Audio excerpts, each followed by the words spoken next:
है बिसलपुर बांध से बनास नदी में पानी छोड़ा जा रहा। लगातार पानी निकासी से नदी से गुजरने वाले रास्ते बंद और इससे पहले भी यहां राजमहल रपट पर हादसे हो चुके हैं। चेतावनी के बाद भी लोग पानी में उतर रहे हैं। बड़ी खबर इस वक्त आपको बता रहे हैं। ज्यादा जानकारी के लिए संवाददाता दौलत हमारे साथ जुड़ चुके हैं। दौलत, लगातार पानी निकासी के नदी से गुजरने वाले रास्ते बंद है, अपडेट दीजिएगा, क्या स्थिति बनी हुई है? बिल्कुल, ये राजमहल रपट पर ट्रैक्टर ट्रॉली बहने की खबर है और बीसलपुर बांध से पानी छोड़ने जो डाउन स्ट्रीम है, पानी जैसे ही निकल रहा है, पहला गांव और पहला रपटा ये है राजमहल वाला। यहाँ से लगातार बीसलपुर बांध से पानी छोड़ा जा रहा है। पिछले 2 महीनों से यहाँ से जो रास्ता ये बंद है। प्रशासन, पुलिस लगातार लोगों को चेतावनी दी जा रही है यहाँ से नहीं गुजरने की। जब बहुत ज्यादा पानी था तो ऐसे में निकलना बहुत बेहद मुश्किल था। अब लगातार पानी बहने से यहाँ चिकनाई बढ़ चुकी है तो वाहनों की फिसलन है वो बहुत ज्यादा हो गई है। लोगों का निकलना वैसे बंद है, लेकिन लापरवाही करने वाले जिस तरह से लोग यहाँ से निकलते हैं। अभी कुछ दिन पहले ही 2 युवक बह गए थे बाइक के साथ में, उससे पहले भी ट्रैक्टर ट्रॉली बह गई थी और ये अभी ताजा हादसा है जिसमें ट्रैक्टर ट्रॉली बह गई। हालांकि चालक है वो उसको बचा लिया गया, लेकिन लगातार हादसे हैं वो इस जगह पे हो रहे हैं। और साथ ही साथ इसके अलावा भी बनास नदी से गुजरने वाले जितने भी रास्ते हैं, बनास नदी बहाव पर होने की वजह से जो है वो रास्ते सभी बंद हैं। लेकिन लोगों की लापरवाही इस तरह से तस्वीरों से सामने आ रही है।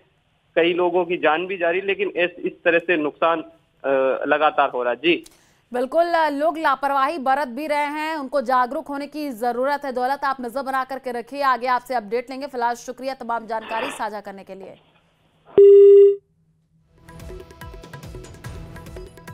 और इसी बीच 12 पहुंचे और सदर गेट तोड़ करके रियासतकालीन झंडा लगाने की कोशिश की गई। हालांकि पुलिस को वापस आता देख तीनों मौके से फरार हो गए हैं। आपको बता दें कि झंडा लगाने को लेकर के उठे विवाद को लेकर मोती महल को छावनी में तब्दील कर दिया गया था, लेकिन रात होते ही पुलिस हटी है तो 3 लोग मोती महल में घुसते हुए नजर आए। पूरी घटना का वीडियो अब सोशल मीडिया पर लाइव किया गया है। इन तीनों में से एक व्यक्ति का नाम मनुदेव सिनासनी बताया जा रहा है, जिसको लेकर के पुलिस का ये कहना है कि तीनों की तलाशी अब की जा रही है।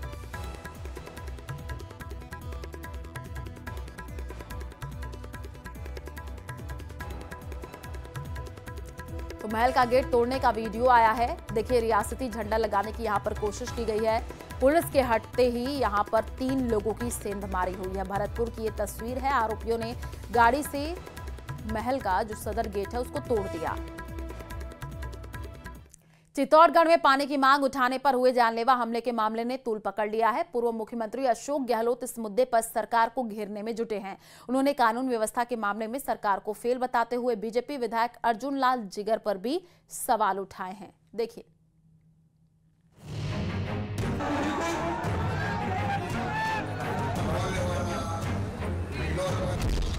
पूर्व सीएम का कानून व्यवस्था पर सवाल, अशोक गहलोत ने सरकार को घेरा, कन्हैया लाल हत्याकांड का उठाया मुद्दा।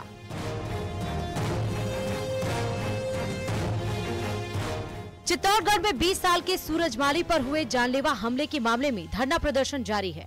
पूर्व सीएम अशोक गहलोत ने कपासन में धरना स्थल पहुंचकर युवक के परिजनों से मुलाकात की और उन्हें न्याय दिलाने का आश्वासन दिया। बड़ी माफिया के जो मारपीट हुई है, 25 से 28 तक सेक्शन हुए लोगों के अंदर, आज वो पीछा बना उसको ठंडा मत करना। तो ये पुलिस को चाहिए अभी कहते 3 लोग पकड़े गए, 2 लोग नहीं उसके अंदर, ये भी अफवाह जा रही है। इस केस को लेना चाहिए गंभीरता से। जानलेवा हमला मामले में गहलोत कस्बे में पिछले 5 दिन से प्रदर्शन चल रहा है। परिजनों ने सीबीआई जांच की मांग की है। वहीं घायल युवक का अहमदाबाद में इलाज चल रहा है। माली समाज से मैं निवेदन करूं पूरे जिले वालों से, इस मांग को बुलंद करनी चाहिए और पूरी ताकत के साथ ऐसे भ्रष्टाचारी और अन्यायियों के खिलाफ आवाज उठानी चाहिए और आगे किसी के साथ ऐसा कृत्य नहीं हो, ये व्यवस्था पूरी करनी चाहिए। इससे पहले पूर्व सीएम ने कन्हैया लाल हत्याकांड के मुद्दे को भी उठाया। गहलोत ने कन्हैया लाल के परिजनों से मुलाकात की और सरकार पर निशाना साधते हुए कहा कि अगर कन्हैया लाल साहू हत्याकांड का केस हमारे पास होता तो 6 महीने में फैसला हो जाता। ये केस में क्या है कि रहस्य है, और मेरा जो आरोप है वो है, क्या रहस्य है कि भाई इतना बड़ा मामला देश भर में चर्चा में आ गया, हमने अच्छे ढंग से उसको टैकल किया, जो पूरा मुल्क जानता है कि भाई किसी प्रकार से शांति रही, दंगे नहीं भड़के। उस केस में केस आपने ले लिया, आपने लेते तो हो सकता हमारे को दोष लगता, आपने केस ले लिया। मेरा दावा अगर हमारे पास केस होता तो 6 महीने में, साल भर में फैसला हो जाता, चाहे आजीवन कारावास हो, फांसी हो, फैसला हो जाता। आज क्या कारण है 2 साल 2.5 साल हो गए, मेरे ख्याल से 3 साल हो गए, कितना हो गया बताइए। अशोक गहलोत इन दिनों सूबे की कानून व्यवस्था को लेकर लगातार सरकार पर सवाल खड़े कर रहे हैं, जिससे सियासी गलियारों में नई चर्चा शुरू हो गई है। एक और जहां गहलोत क्राइम की बढ़ती घटनाओं को गिनाकर लॉ एंड ऑर्डर को बदहाल बता रहे हैं, तो वहीं सत्ता पक्ष ने उन पर माहौल खराब करने का आरोप लगाया है। Bureau report, news 18 Rajasthan.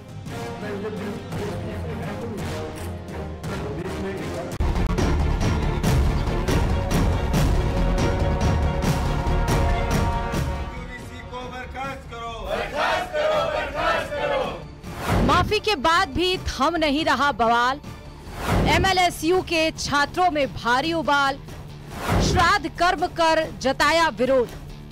7 दिन पहले हमने VC मैडम की शव यात्रा निकाली थी, उसी का आज श्राद्ध करके हमने श्राद्ध किया है, जिससे VC मैडम की आत्मा इस सुखाड़े विश्वविद्यालय में भी नहीं भटके। वीर शिरोमणि महाराणा प्रताप और पृथ्वीराज चौहान से औरंगजेब की प्रशासनिक क्षमताओं की तुलना मेवाड़ के बाशिंदों को इतना आहत कर गई है कि वे कुलपति प्रोफेसर सुनीता मिश्रा की छाया तक से मोहनलाल सुखाड़िया विश्वविद्यालय को मुक्त करना चाहते हैं। हिंदू धर्म ग्रंथों और मान्यताओं के मुताबिक पितृपक्ष में श्राद्ध करने से पितरों को शांति और मोक्ष की प्राप्ति होती है, यानी उनकी आत्मा जन्म मृत्यु के चक्र से मुक्त हो जाती है। हमसे यहाँ से दूर चली जाए, इसके लिए हमने ये आज श्राद्ध का कार्यक्रम रखा है, और कौवों को भी आज खाना खिलाया जाएगा, ये मैडम की आत्मा को शांति मिले और हमसे मैडम दूर रहे। रविवार को अवकाश के बावजूद छात्रों ने प्रोफेसर सुनीता मिश्रा की तस्वीर लगाकर उस पर पुष्प अर्पित किए। यही नहीं, छात्रों ने तस्वीर पर खीर पूरी का भोग लगाया और बाद में भोग ग्रहण किया। इस दौरान छात्रों ने सरकार के खिलाफ भी नारेबाजी की। छात्रों का कहना है कि जब तक कुलपति सुनीता मिश्रा को यूनिवर्सिटी से बर्खास्त नहीं किया जाता, तब तक प्रदर्शन जारी रहेगा। आज हमने अंतिम श्राद्ध के दिन वाइस चांसलर का श्राद्ध दिया है, श्राद्ध का धूप दिया है, और मेवाड़ ने अब ठान लिया है कि वाइस चांसलर को मेवाड़ से भगाकर अब यूपी इनके घर भेजना है, ताकि आने वाले समय में मेवाड़ के इतिहास के बारे में कोई छेड़छाड़ न करे इनमें से। प्रोफेसर सुनीता मिश्रा के विवादित बयान पर मेवाड़ के पूर्व राज परिवार की भी एंट्री हो गई है। मेवाड़ के पूर्व राज परिवार के सदस्य और नाथद्वारा से विधायक विश्वराज सिंह मेवाड़ ने विरोध जताया है। न्यूज़ 18 राजस्थान के लिए उदयपुर से कमलेश तकनी की रिपोर्ट।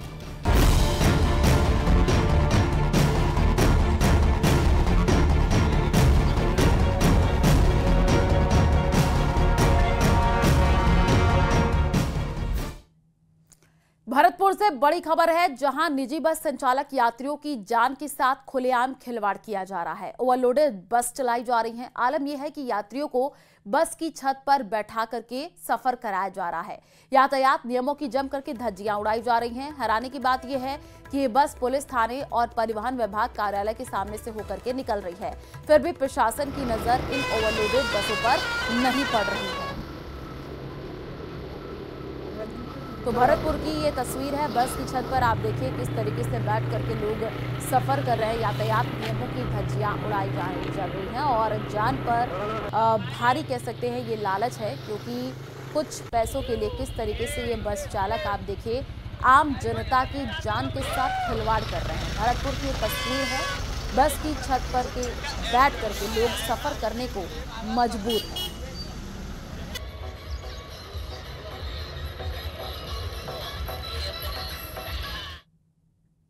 एक आरोपी जो खुद 12वीं फेल है लेकिन अच्छे पढ़े लिखों को ठग चुका है। राजस्थान ATS और SOG ने संयुक्त कार्रवाई में एक ऐसे ही ठग को गिरफ्तार किया है। क्या है इसकी इनसाइड स्टोरी, देखिए इस रिपोर्ट में।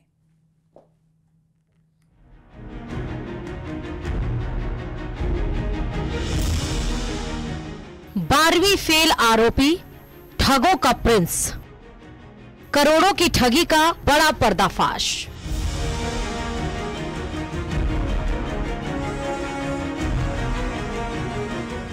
राजस्थान एटीएस और एसओजी ने करोड़ों की ठगी का एक बड़ा खुलासा किया है।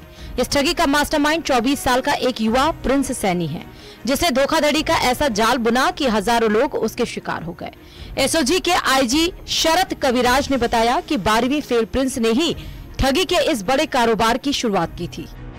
प्रिंस सैनी नाम का व्यक्ति जो है वो आम लोगों को ठग रहा है और इस जांच के पश्चात एसओजी में मुकदमा दर्ज करके इनको गिरफ्तार किया गया है।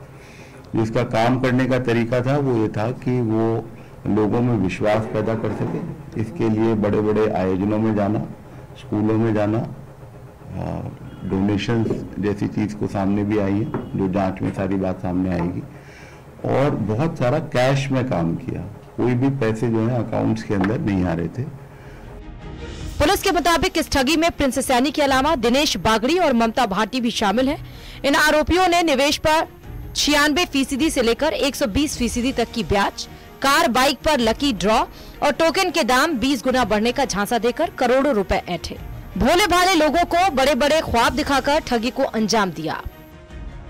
दरअसल 2017 में ट्रोनेक्स वर्ल्ड कंपनी के जरिए 54 लोगों से 12-12 हजार रुपए ऐंठे गए। 2022 में एजुकेशन कंपनी के नाम पर 2200 छात्रों से ऑनलाइन कोचिंग फीस के तौर पर करीब 66 लाख रुपए वसूले गए। हार्वेस्ट एआई टेक्नोलॉजी कंपनी के जरिए 250 लोगों से कार देने के नाम पर लगभग 50 करोड़ की ठगी की कोशिश की गई। फर्जी वेबसाइट पर 2 लाख संतुष्ट ग्राहक बताकर विदेशी मैनेजर का फोटो लगाकर झूठा प्रचार किया। सोशल मीडिया और बड़े इवेंट्स के जरिए लोगों का विश्वास जीता।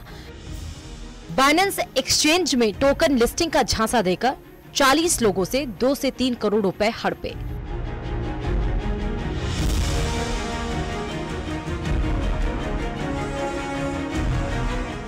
आरोपियों ने लोगों से जुटाई गई करोड़ों की रकम को बिजनेस में लगाने की बजाय लग्जरी, महंगी पार्टियों और दिखावटी दान में उड़ा दिया।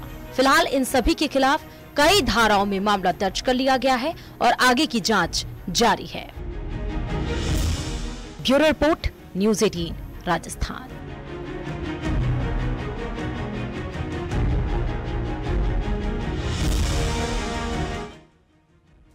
धौलपुर जिले के